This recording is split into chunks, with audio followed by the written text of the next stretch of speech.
Hello my dear students, how are you all? I hope you all are fit and fine. आप सभी अच्छे से होंगे.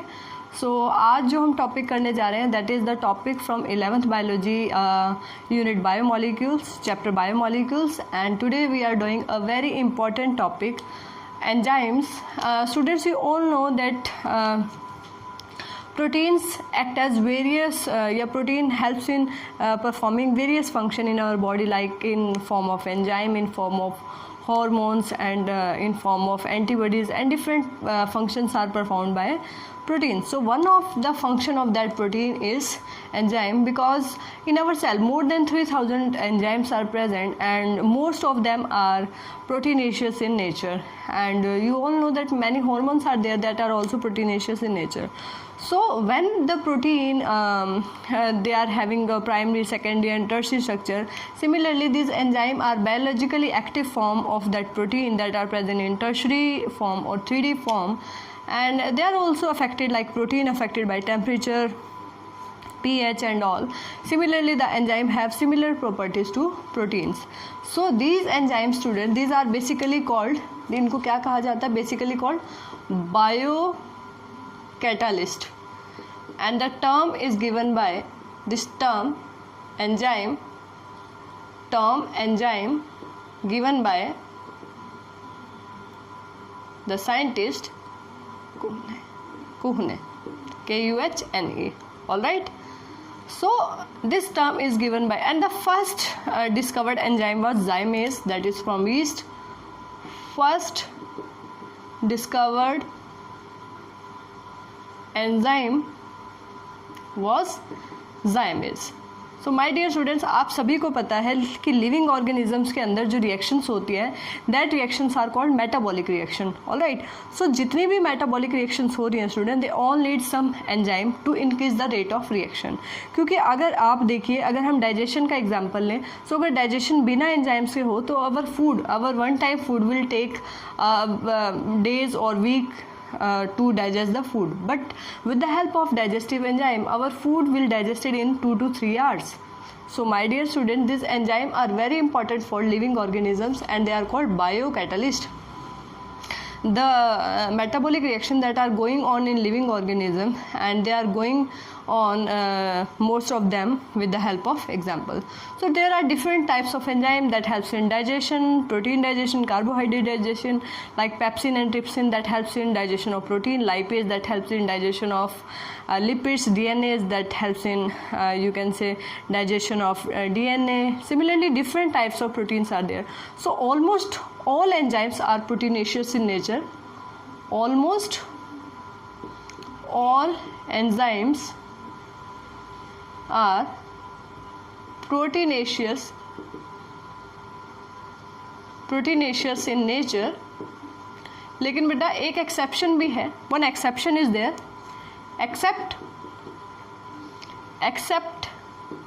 except ribozyme. My dear student, this ribozyme containing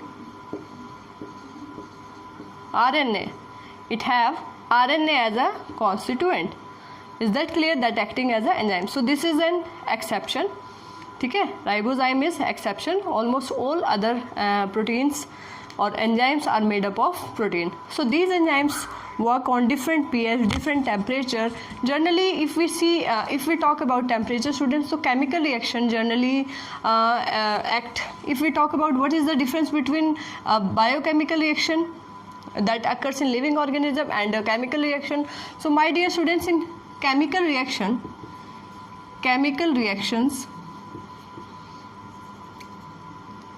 can undergoes at high temperature also, but लेकिन जो metabolic reactions है student, but the enzymatic reactions यानी कि reactions, metabolic reactions that can undergo under temperature 30 to 40 degree Celsius.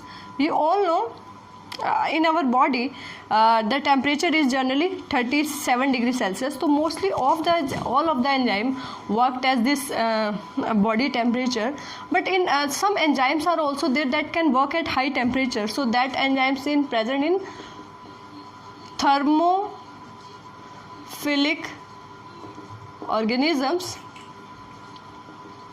like thermophilic bacteria that can act in 80 to 90 degree Celsius. Their enzymes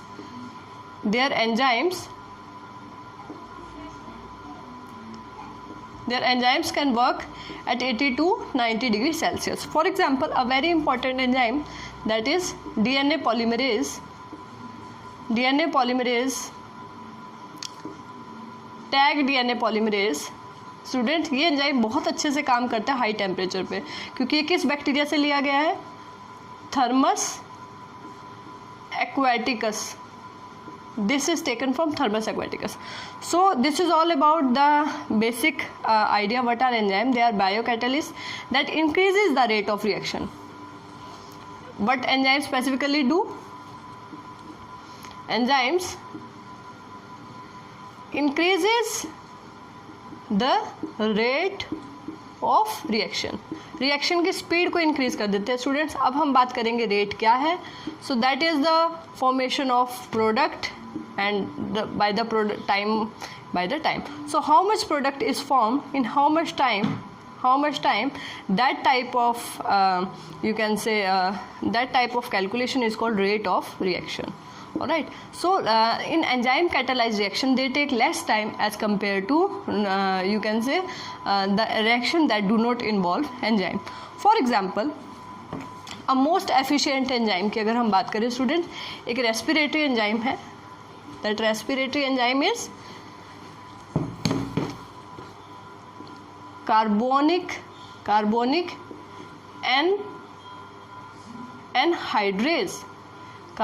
anhydrase. Students, this is a you can say enzyme involved in carbon dioxide transport. CO2 के transport में help करता है ये. Maximum 80 to 90% carbon dioxide is generally transferred by this method, carbonic anhydrase enzyme. So what happen? CO2 will combine with water. In the presence of carbonic anhydrase it will form H2CO3. This is carbonic acid. And do you believe this enzyme can convert 6 lakh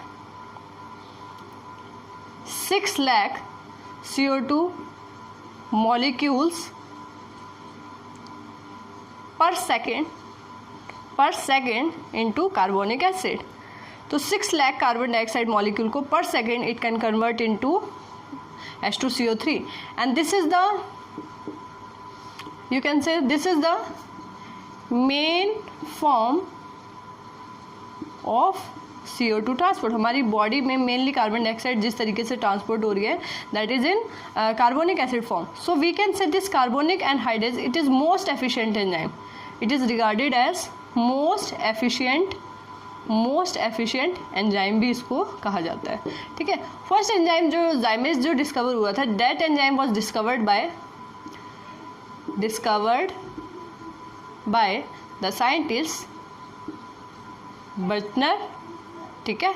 So this is all about the basic idea of the enzyme. Now we are coming to the factors that affect enzyme. enzymes को क्या क्या factors है student जो affect करते हैं.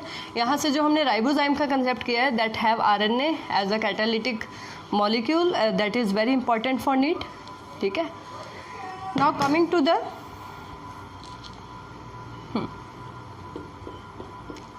factors affecting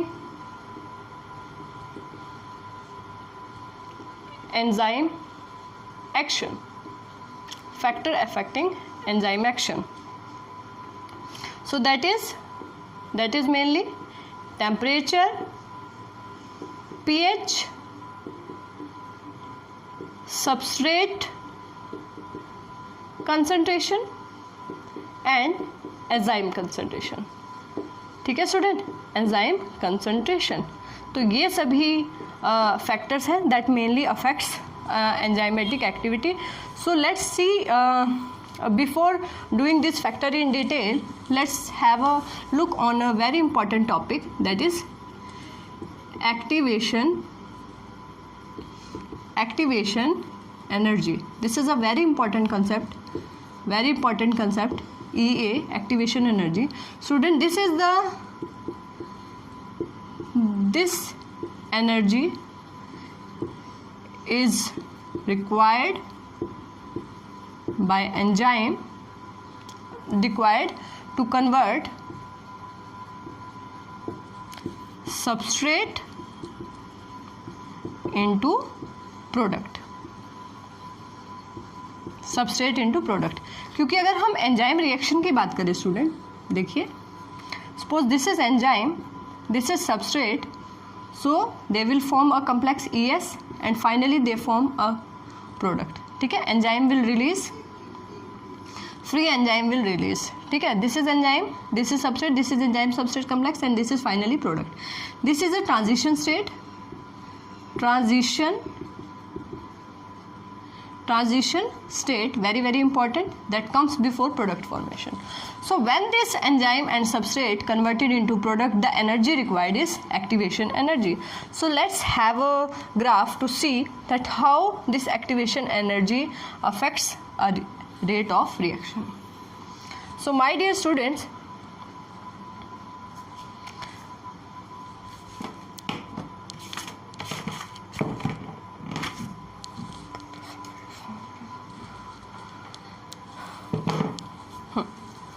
this is progress of reaction, this is this side potential energy. All right, so let's see, suppose this is substrate and this is product, final product. And the graph that converted substrate into product, it is like that.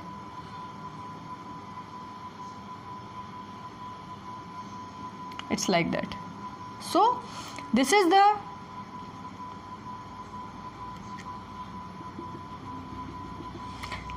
amount of energy that is required to convert substrate into product in, this is EA, activation energy, in presence of enzyme. This is in presence of enzyme.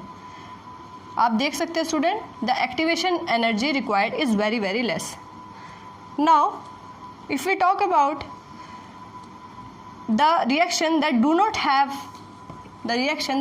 have any enzyme, अगर enzyme present नहीं है student, let me rub the board. अगर enzyme present नहीं होगा तो activation energy क्या होगी, ज़्यादा. देखिए, सबस्ट्रेट कन्वर्टेड इनटू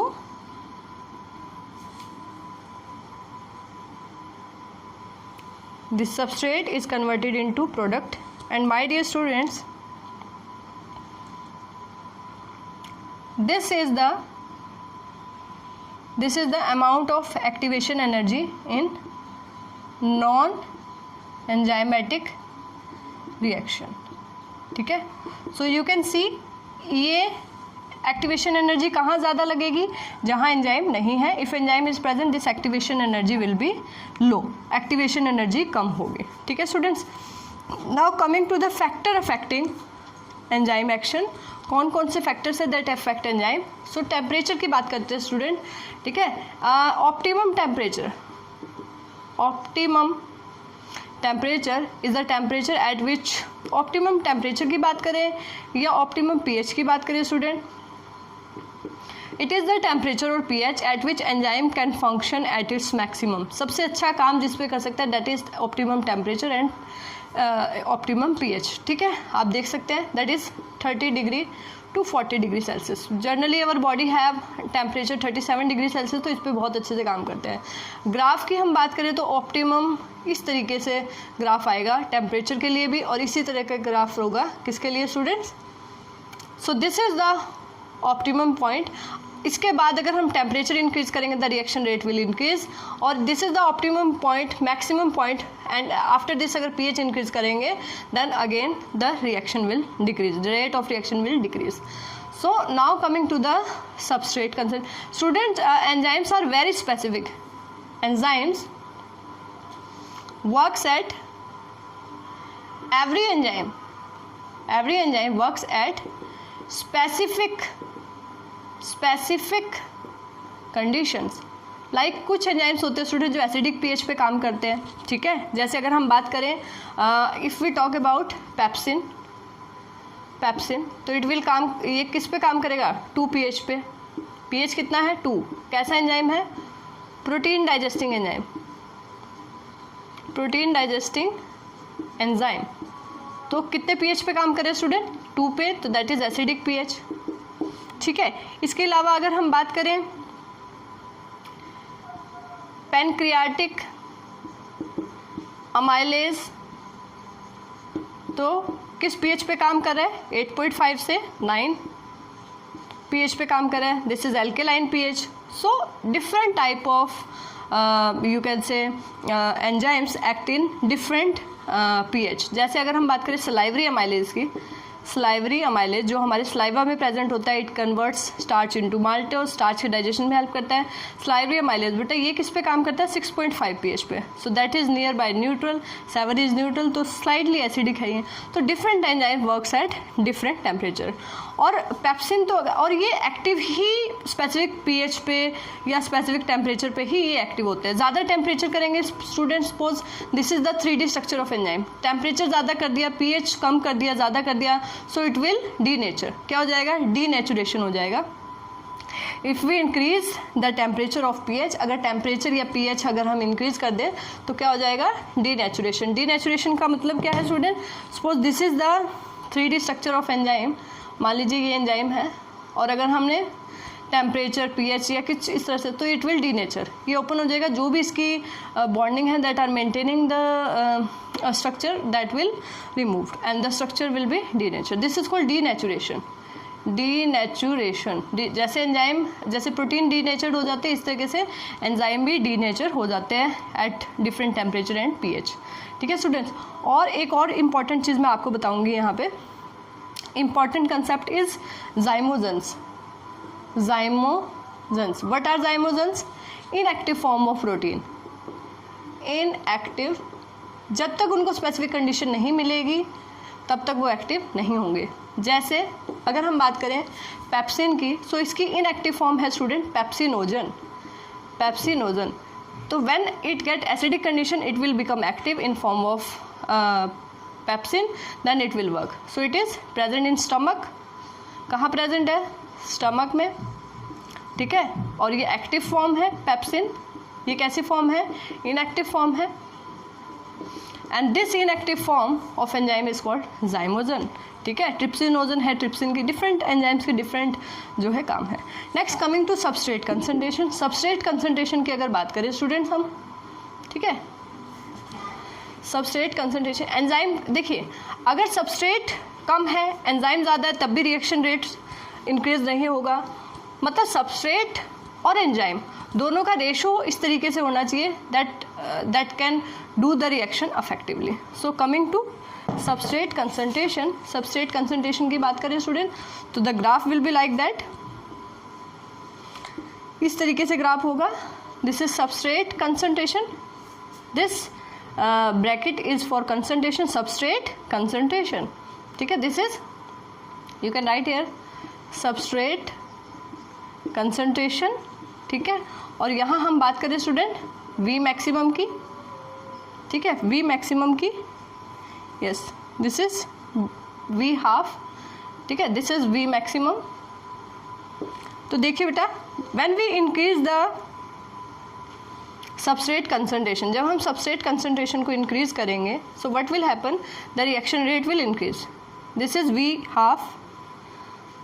हाफ. यहाँ पे हाफ जो है वेलोसिटी या हम कहें जो रेट ऑफ रिएक्शन है that will be half converted into product, तो ये फुल कन्वर्ट हो जाएगी यहाँ पे। और इसके बाद एक पॉइंट आ जाएगा सैचुरेशन।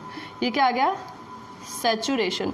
सैचुरेशन का मतलब है इसके बाद हम कितनी भी कंसंट्रेशन इंक्रीज कर लें, तो if we increase, if substrate concentration increases, reaction rate क्या होगा? Increases initially it will increase, देखिए बढ़ रहा है इनिशियली, ठीक है। बट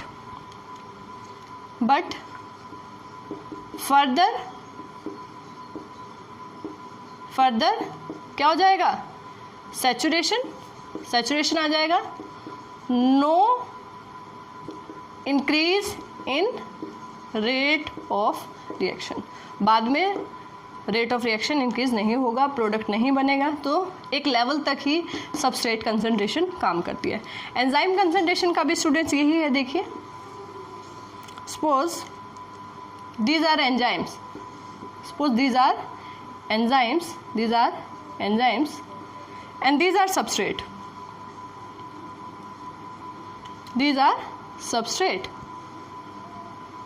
so देखिए this enzyme will bind with this substrate, this enzyme will bind with, और ये तो अब यहाँ पर देखिए these enzymes have no substrate to bind, so what will happen? Increase in concentration of enzyme, enzyme concentration की बात हो रही है। अगर हम एंजाइम की कंसंट्रेशन अब इंक्रीज करेंगे तो रिएक्शन रेट इंक्रीज नहीं होगा। दैट मीन्स एंजाइम और सबस्ट्रेट की कंसंट्रेशन को इंक्रीज करने से एक लेवल तक प्रोडक्ट बनता है, एक लेवल तक प्रोडक्ट फॉर्मेशन होता है, रिएक्शन रेट इंक्रीज होता है। But at one level the saturation point come and that point it will leads to, you can say, lowering the rate of reaction. So एक question mind में आता है student, जब ये एंजाइम और substrate react करते हैं तो ये कहाँ बाइंड करते हैं? So that is the pocket in enzyme and that pocket is called active site. Very very important concept. देखिए student, that is called active site. Active site is a site present in enzyme that helps in binding substrate to the enzyme. Suppose this is an enzyme, ये enzyme है student, ठीक है। This pocket, this is active site,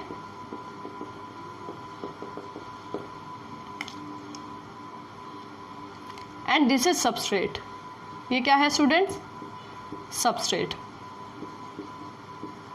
substrate को हम S से denote करेंगे, enzyme को ई से डिनोट करेंगे। सो देखिए what will happen, this is enzyme and substrate. What will happen when the reaction occur? This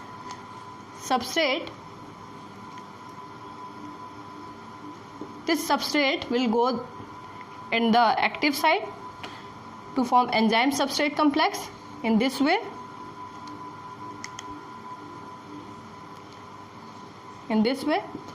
so this is enzyme substrate complex and finally what will happen? Product will form। क्या बन जाएगा student? Product बन जाएगा and the enzyme will released, free enzyme released, ठीक है, after formation of product। so this is the whole concept। अब एक आपको concept बताते हैं student, that is the reason of allosteric। there is one more site that is present in enzyme that is different through active site and that site may called as allosteric site। Alright student, ध्यान से समझिएगा। अब देखिए, अगर substrate के जैसा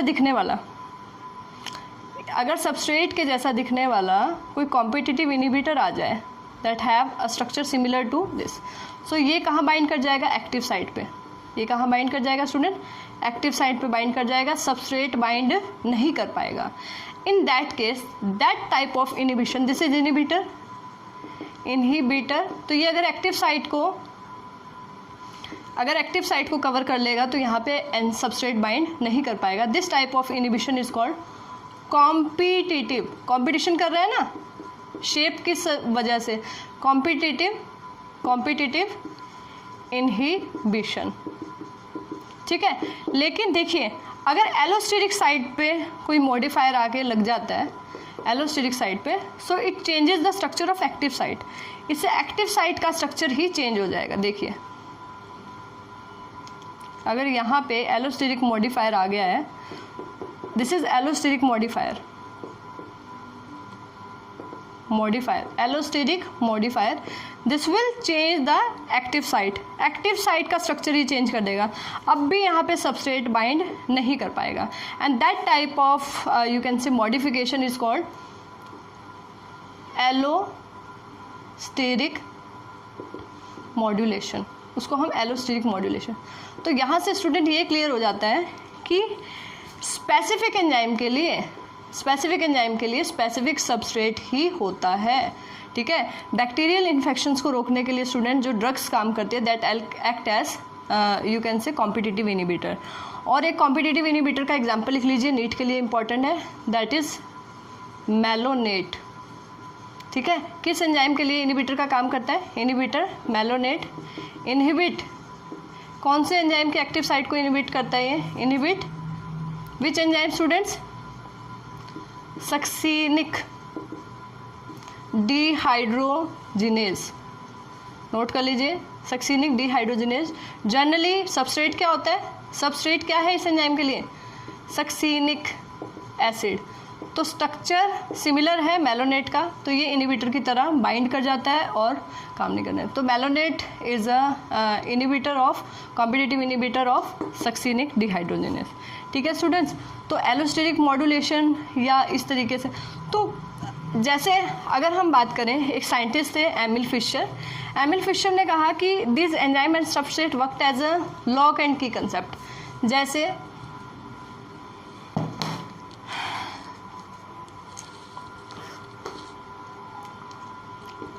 lock and key hypothesis,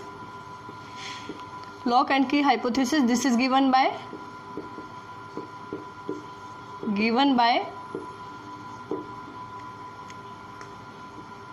Fisher. वो क्या कहते थे? जैसे स्पेसिफिक लॉक के लिए स्पेसिफिक की होती है, इस तरीके से स्पेसिफिक एंजाइम के लिए स्पेसिफिक सबस्ट्रेट होता है, ठीक है। एंजाइम स्पेसिफिक है, प्रोटीन को डाइजेस्ट करने का एंजाइम है तो वो डीएनए को डाइजेस्ट नहीं कर सकता, तो enzyme specific to specific substrate, ठीक है students. So this is all about the basic concept of enzyme, how enzyme works and किस तरीके से एंजाइम और सबस्ट्रेट रिएक्ट करते हैं, किस तरीके से they increases the rate of reaction, what are the main factors that affect this enzymes and what is activation energy, what are the other concept that is related to enzymes, and you can also do example of non competitive inhibitor like cyanide. poison की बात करेंगे, cyanide,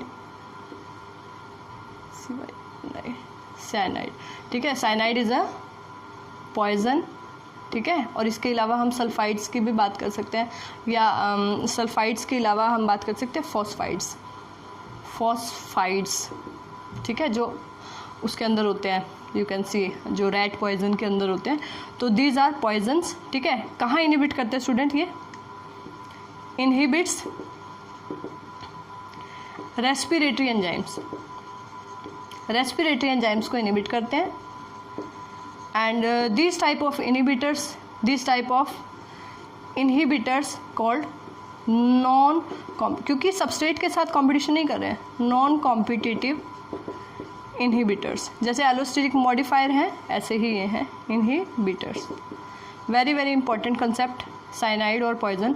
तो students ये respiratory enzyme को block कर देते हैं, ठीक है। ईटीसी इलेक्ट्रॉन ट्रांसपोर्ट चेन को ही जो है रोक देते हैं, तो इस तरीके से that leads to death.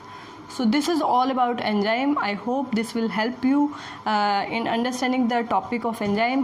This is lecture number 1. In next lecture we will do some more concept, what are the different types of enzyme and what is the naming of enzyme and all. So we will do that in next lecture. Thank you students.